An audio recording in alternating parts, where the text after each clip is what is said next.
ya estamos de regreso en Matinal Nuestra Casa para abordar un tema muy importante, sobre todo en esta fecha, porque ya desde el 1 de abril que está disponible la Operación Renta 2025. ¿Te acuerdas que nos hicieron ahí una recomendación hace algunos días atrás? Un par de días. Esperen un poquito la segunda semana como para que ya estén todos los datitos cargados ahí en la plataforma del SII, y hoy precisamente con ellos lo vamos a conversar. Natalia Méndez nos acompaña, ella es la jefa del grupo del Departamento de Asistencia al Contribuyente del Servicio de Impuestos Internos acá en Concepción. ¿Cómo estás? Muy bien, gracias, y muchas gracias por la invitación también. Sí, pues todos tenemos que ir aprendiendo, sobre todo quienes se van sumando al mundo laboral. Sabemos que las empresas tienen su propio calendario, la operación de renta de ellos ya viene anticipadamente, pero para nosotros, el ciudadano de a pie, si se quiere, parte ahora este 1 de abril ya con el formulario 22 que queda habilitado. Para que partamos desde la base, ¿qué significa la operación renta? Bueno, la operación renta es un proceso que es sistémico, ¿ya? Y de fiscalización y de control de las rentas que tienen las personas y las empresas. Y la idea es que la puedan declarar, ¿no es cierto?, durante todo el mes de abril, y esta sea hecha a través de internet, y lo básico es que tienen que tener la clave, porque esa es una de las cosas que de repente pasa con las personas naturales, me refiero, porque las empresas, como tú decías, ellos tienen otro calendario, pero las personas naturales tienen que partir por la base de que tienen que tener su clave tributaria o la clave única que da el registro civil. ¿Funciona también la clave única? También funciona. Sí, de A hecho, eso estamos más amigados. Sí, me da la impresión que yo lo accedo a mi SI ¿Ya? Sí. con la clave única. Sí, Perfecto. lo permite, y es muy importante que hagamos este ejercicio de educación también, pensando en aquellas personas que quizás por primera vez en su vida van a hacer una declaración de renta. Porque pasa, ¿no? Sí, efectivamente siempre se nos van sumando nuevas personas. Porque, por ejemplo, hay algunos beneficios como el crédito por gasto en educación, que me imagino que lo vamos a tomar más adelante, que es primera vez que van a declarar porque tienen un hijo pequeño, ¿no es cierto?, que está en la enseñanza básica. Entonces, ahí nace un nuevo contribuyente que puede declarar, no estando obligado, pero sí por percibir un beneficio. ¿Y eso es algo que se va a hacer por primera vez este año? ¿Ya no, se venía eso haciendo? se viene haciendo, pero por ejemplo ahí hay un contribuyente que se suma por primera vez al proceso de operación renta, que a lo mejor no lo había hecho antes. Claro, porque hay obligaciones, pero también hay beneficios tributarios, y ahí se los vamos a preguntar también. Pero ¿por qué hay que hacer esta declaración? Y uno dirá, pero el servicio de impuesto interno, ¿sabe? Todo lo que nosotros compramos o no compramos, o sea, o recibimos o no recibimos. ¿Por qué hay que hacer esta declaración? Efectivamente, como tú dices, el Servicio de Impuestos Internos tiene y engloba toda la información de los contribuyentes que nos llegan de las distintas instituciones, municipalidades, bancos, ¿no es cierto?, instituciones financieras diversas, pero es importante que lo declaren. Bueno, existe una obligación legal que está en la propia ley, que todas las personas deben declarar sus ingresos, ¿no es cierto?, y contribuir al país donde viven. Y también existe la posibilidad, ¿no es cierto?, no solamente que paguen, sino que también puedan recibir una devolución. Ya sea porque a lo mejor la persona pagó o abonó un poco más de lo que efectivamente le iba a cobrar el impuesto, o porque va a percibir algún beneficio, como habíamos conversado. Ahora, ¿qué es lo que diferencia que una persona deba pagar en esta operación renta a que una persona llegue a recibir fondos?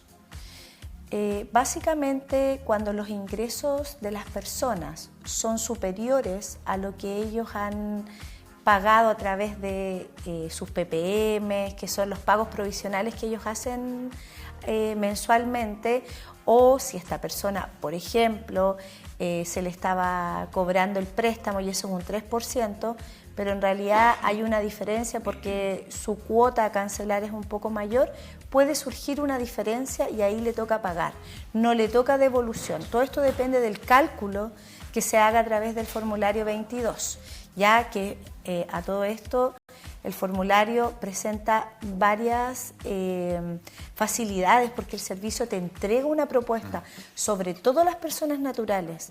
Si bien siempre se puede modificar la propuesta, porque es muy importante que nosotros, a medida que vamos haciendo la declaración, vayamos leyendo lo que nos va diciendo cada una de las páginas que nos va presentando el servicio.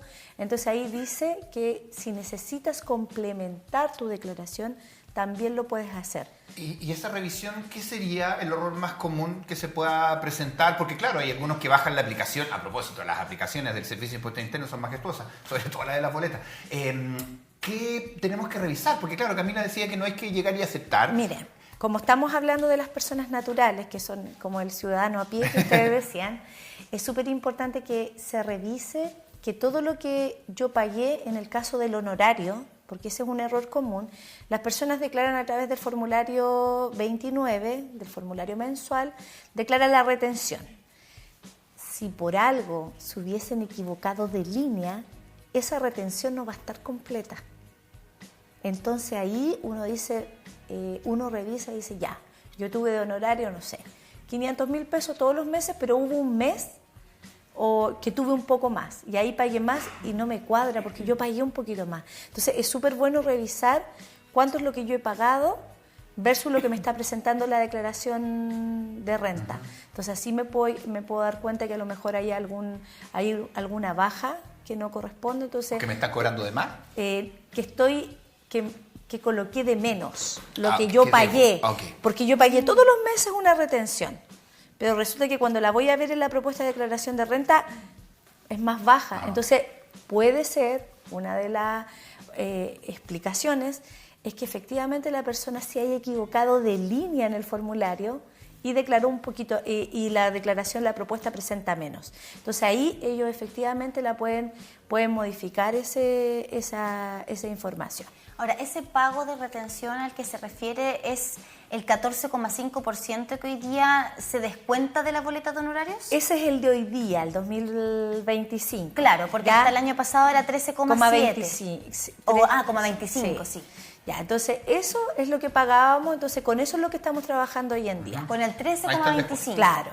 Perfecto. Y claro, porque hay dos opciones al momento de emitir una boleta de honorarios, que quien va a pagar finalmente ese monto se hace cargo, a quien le estoy emitiendo la boleta se hace cargo de pagar ese 13,25 hasta el año 2024, sí, ¿cierto? O que sea yo como contribuyente quien lo aporte. Efectivamente. Ajá.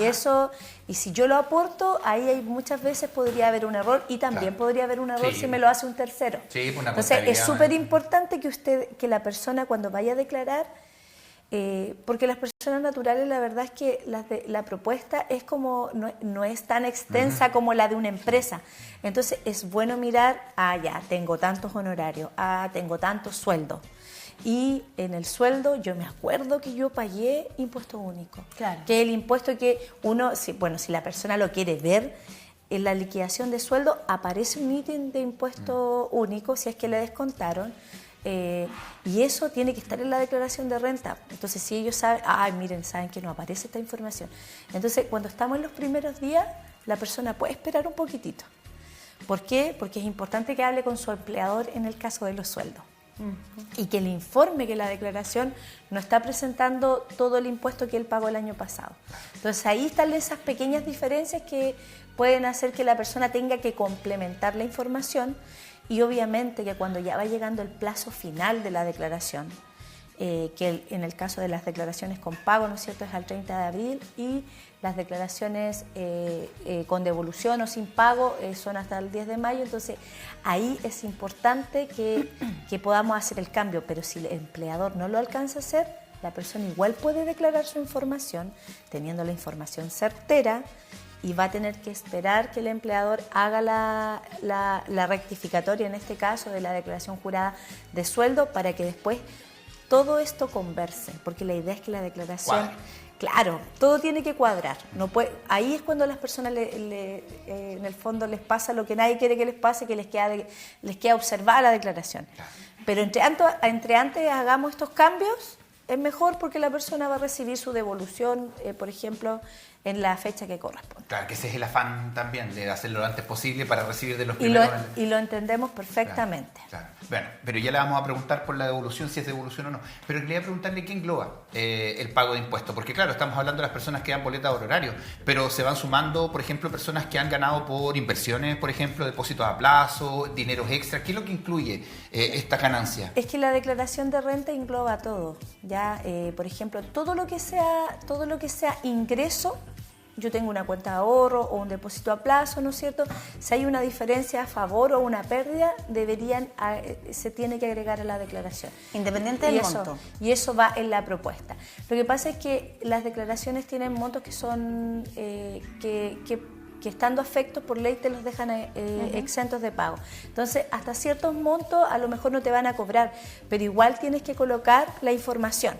Entonces, tú te tienes que fijar que toda esta información aparezca, pero los bancos y las instituciones financieras, efectivamente, a través de las declaraciones juradas, con la información que nos llega, nosotros podemos contribuir a eso. Ahora, Natalia, me gustaría preguntarle por algo que quizás puede sonar bien burdo, pero me da la impresión de que no lo es tanto. Porque nosotros cuando vemos las series o las películas gringas particularmente, y se aborda el tema de los impuestos, porque ya tienen otro sistema que me da la impresión bastante más complejo para uno como contribuyente. Porque vemos que llega el punto en el que se tienen que sentar con una serie de papeles a sacar cálculos como familia respecto de sus declaraciones. Que eso es algo que nosotros no tenemos tan internalizado, porque llega abril y es como, la declaración, si hay que meterse a la página, apretar, aceptar y ya. Y lamentablemente hay que reconocerlo, como contribuyentes de pronto somos bastante irresponsables con el tema de nuestros impuestos. ¿Cuál sería una buena práctica? Y entiéndase por contribuyente cualquier persona en nuestro país que sea o trabajador dependiente o trabajador independiente con boleta de honorario, o para qué decir un emprendedor o emprendedora, ¿cierto? Un empresario. No todos contribuyentes. Usted, yo, cualquiera. ¿Cuál sería una buena práctica? Ir llevando ordenadito, por ejemplo, un conteo de cuántas boletas emití, porque lo podemos revisar también en el sistema. Sí. Pero de repente se nos va, se nos va, si nos salió un pituto por el que boleteamos entre medio, pucha, no me acuerdo dónde pituteé ese día, a quién le pituteé, a quién le tuve que hacer la boleta. Sí, Camila, ¿no es cierto? Sí. Ya, te agradezco mucho la pregunta, porque primera vez que me hacen una pregunta así de los años que llevo dando entrevistas en Operación Renta. Así que súper buena la pregunta. Lo que pasa es que efectivamente, si pudiéramos organizarnos mejor y tener los documentos, es genial. ¿Por qué? Porque yo les decía, por ejemplo, una persona que trabaja con sueldos, si pudiera llevar ordenadamente sus liquidaciones de sueldo, no sé, algunas personas me imagino que se las entregan sistémicamente. Entonces, si tienes una carpetita en tu computador y puedes guardar las liquidaciones de sueldo, genial. O si las llevas en una carpeta ya porque te gusta llevar las cosas en papel, también. Eso sirve mucho a la hora de declarar, porque en el fondo ahí tú sabes, esta información es la que debería haber declarado mi empleador. O, por ejemplo, si son las boletas de honorario, lo bueno es que el servicio tiene la información y tú puedes consultar las boletas emitidas y vas a tener un resumen mensual. Entonces las personas pueden ir a consultar esa información antes de declarar, porque muchas veces, claro, pasa esto que yo hago todo muy rápido, pero no hago como un análisis de algo importante que son lo que yo voy a pagar, lo que son mis impuestos. Entonces esa es como una responsabilidad con uno mismo y al mismo tiempo con la contribución hacia el Estado. Entonces es muy bueno organizarse, ¿no es cierto? Y todo lo que sea ingreso, por ejemplo lo que decían ustedes, depósito a plazo, o si tengo una APB y voy a hacer un retiro de APB durante el año, en esta carpetita donde tengo, o en la carpeta virtual o en la que tengo física, cuando fui en ese momento a retirar, hacer un retiro de APB, guardar la información que me dio la institución correspondiente. Porque de alguna manera, si yo voy guardando, yo después puedo ir viendo, ya, el servicio me declaró esta información de sueldo está aquí, esto de la APB está acá. Ya, el banco me da un resumen, por ejemplo, de todo de lo que yo pagué por crédito hipotecario, ¿ya?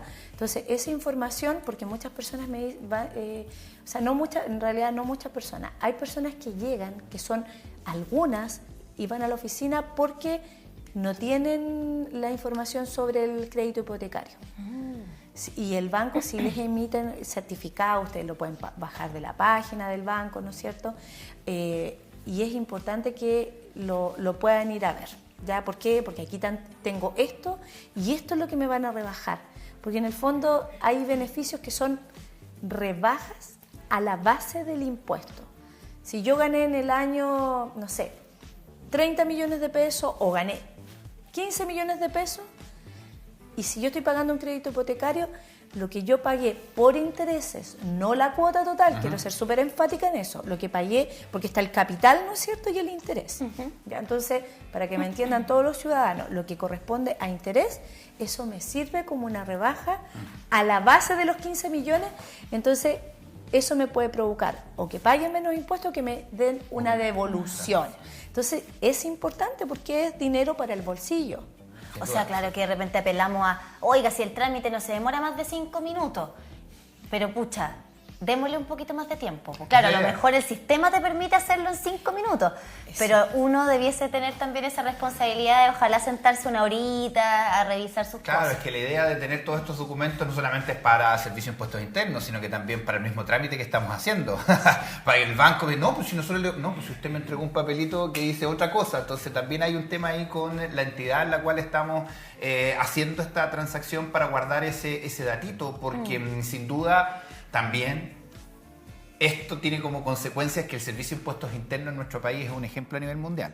La página del Servicio de Impuestos Internos ha sido tomada como ejemplo en muchos, incluso países desarrollados, que es todo con un clic, prácticamente. Y en otras partes, claro, como dice Camila, tienen que estar cuadrando la boleta que aquí, que lo que gasté, porque acá nosotros también tenemos incluido el IVA, por ejemplo, que en otras partes no, que se suma después. Entonces también el sistema tributario en Chile ha sido un poquito más amigable que en otras partes del mundo, pero nos falta todavía una educación financiera. Y ahí le preguntamos, a propósito de las devoluciones, porque en esta época muchos estaban esperando ese 10%. Hoy día ya cada vez es menos. Muchas veces toca pagar, como decía Camila. ¿Qué pasa con esas devoluciones hoy día? ¿Por qué no está llegando esa devolución de impuestos que antes le llegaba a las personas? Sí, muy bien aquí el animador que está súper informado de eso. Sí, es que ha dolido. Sí. Ha dolido, sí, ha dolido, no, la verdad, pero él cosas, está súper informado. Así que lo que pasa es que, bueno, con el tema de la ley que en el fondo obliga a los contribuyentes que tienen que cotizar a los contribuyentes independientes, ¿ya? Porque la cotización para los contribuyentes que en el fondo ganamos un sueldo, eso ha sido siempre, pues va sí o sí. Entonces, para que nos entiendan en la casa, decirles que efectivamente esto no es un cobro del servicio, ¿ya? No es un cobro que estemos haciendo nosotros, ni nuestros primos hermanos de tesorería, ni tampoco es para el Estado. Esto es para las personas. O sea, lo que a ti te descuentan cuando eres trabajador independiente por temas de cotizaciones obligatorias, que las cotizaciones obligatorias, así hablando de manera general y global, va a ser para tu pensión, va a ser para tu salud, ¿no es cierto? Eso va para la persona, para que la persona tenga derecho a la salud. Tenga derecho, por ejemplo, a tener una licencia médica, ¿ya? ¿Por qué? Porque pasa mucho con los trabajadores independientes que ellos pueden pagar mensualmente, dependiendo del ingreso del mes, al mes siguiente, ¿no es cierto?, sus cotizaciones obligatorias. Pero la verdad es que no todo el mundo lo hace. ¿Por qué? Porque ha costado un poquitito, porque efectivamente nosotros entendemos que golpea el bolsillo, golpea la liquidez de la casa. Claro. Entonces, de repente, claro, uno dice, no, mire, ¿sabe qué? Yo priorizo. Entonces, está la invitación, y que ojalá lo puedan hacer, que lo hagan de manera mensual, que en el fondo digan, este dinero es para mi salud. Ahora, si no lo hicieron así, llega abril, van a hacer su declaración, todos están esperando su devolución de su retención, ¿no es cierto? Claro. Y no va a llegar como la expectativa que uno tiene, porque esto tiene que ser pagado y por ley hacia estas cotizaciones obligatorias que no se pagaron el año anterior. Y en esta declaración, en esta operación renta del 2025, se sigue considerando el porcentaje del año pasado, porque en el fondo corresponde a lo percibido el 2024. Exactamente. Ahora, ¿qué pasa con aquellas personas que reciben ayudas estatales y que ese es su único ingreso? Estoy pensando en algunas personas que se pensionen, por ejemplo, que reciban dineros de distintos bonos, de distintas ayudas, que no sean... No, eso no se considera en ingresos... Perfecto. Sí, no, aquí estamos hablando de trabajos. O sea, si yo recibí el bono marzo, que se llamaba antiguamente, ¿cierto? Claro. si recibo ayudas por carga de mis hijos. No, esos ingresos no se consideran porque en el fondo no son ingresos del trabajo, efectivamente, ya sea de empresa o la persona que está trabajando como independiente, ¿ya? No, eso no se considera, pero todo lo demás que ustedes hacen trabajos, una boletita, el pituto que tú hablabas, que uno le sale, entonces claramente las personas siempre, la mayoría te va a pedir, porque cuando tú haces un trabajo, efectivamente la contraparte, a quien tú trabajas, tiene que hacer su declaración de renta, entonces para él ese trabajo que tú le hiciste es un gasto. Claro. Entonces él, ¿cómo lo documenta? ¿Cómo lo certifica ante el servicio? Con la boleta de honorario. Entonces, de esa manera, nosotros vamos ahí, en el fondo se va haciendo esta obligatoriedad en cadena para los contribuyentes. Y si me sale algún problemita con una boleta, Sí. ¿no? ¿Qué es lo que tengo que hacer como contribuyente? ¿Tengo que contactar a quien yo le emití esa boleta? ¿Tengo que contactarme directamente con el servicio? ¿Tengo que ir a alguna oficina a presentar algún documento? Mire, la recomendación siempre es, existe un certificado que dan los contribuyentes a los cuales uno le efectuó el servicio. Ellos tienen que dar un certificado de honorarios, donde sale cuánto fue la retención, ¿no es cierto?, el honorario actualizado, y con ese certificado que es firmado por el representante legal de la empresa, más adelante tú puedes ir al servicio, ¿no es cierto?, a ver a tu declaración que quedó observada, por ejemplo. Entonces, pero lo primero es, ojalá que si yo veo que alguna retención está observada, porque la página sí te lo indica, como tú me decías, la página del servicio, la verdad es que es un ejemplo a nivel mundial. Por eso que yo les digo a los contribuyentes que por favor la visiten, que ojalá la conozcan, que se den el tiempo, unos minutos de conocerla, porque hay harta información y es importante que la leamos. No les digo que se lean toda la página, léanse lo que a ustedes les interesa. Si ustedes tienen sueldo o si ustedes, por ejemplo, hacen arrendamiento de bienes raíces, léanse esa parte, pero infórmense, porque así en el fondo las personas van organizándose mejor. Sí. Y es importante, como tú decías, contactarse con la persona con la que tengo los honorarios, por ejemplo, o los sueldos en rojo. Ya. Porque ahí aparece una advertencia, te dice que ese agente retenedor, así lo dice, agente retenedor, para que la persona lo vaya sabiendo en la casa. Y sale el RUT y dice que está el honorario, por ejemplo, observado. Y ahí también, si tú vas pinchando, o sea, es como ir metiéndote más en la información, vas buceando en la página, haces un clic y te va a salir cómo contactarte con él, te sale un correo. Ahora, puede ser que la persona tenga un contacto directo, como trabajó, Claro. pero si no lo tiene, Ahí en la está. página aparece un contacto. Y lo ideal es que le informen, saben que mi honorario o mi sueldo Algo está hay. observado. Claro, agente retenedor entonces a quien yo le hice el trabajo. Exacto. Ya. Y a propósito de lo que menciona Camila, de las ayudas que van entregándole a las personas, nacen precisamente de este pago de impuestos, que es importante. Finalmente, junto con agradecer, por supuesto, ¿qué pasa con aquellas personas que tienen contrato y que le hacen sus descuentos de ISAPRE o de FONASA o qué sé yo, para la AFP y todo lo que se desglosa, con aquellos que también dan boletas aparte? ¿Existe todavía esa opción de las boletas ser parcelado, que no me descuenten el 100% para poder recibir algo? Porque tenemos un doble pago en el fondo, Claro, que se va sumando en nuestra bolsita. Sí, efectivamente, bueno, uno tiene que ir declarando dependiendo de los ingresos, porque las personas honorarios, por ejemplo, si recibieron menos de 4 ingresos mínimos al año, no tienen la obligación de declarar, ¿ya? Lo hacen a lo mejor por otro motivo, ¿ya? Pero si todavía, como dices tú, hay que juntar esta bolsita porque tiene un empleador y esta persona al mismo tiempo no ha declarado por el tope imponible, que son como 38 millones de pesos al año, están con esta obligación de declarar. Entonces es importante ahí que ellos lo hagan y que efectivamente cuando vayan a hacer su declaración de renta se le va a generar esta diferencia y este pago, ¿ya?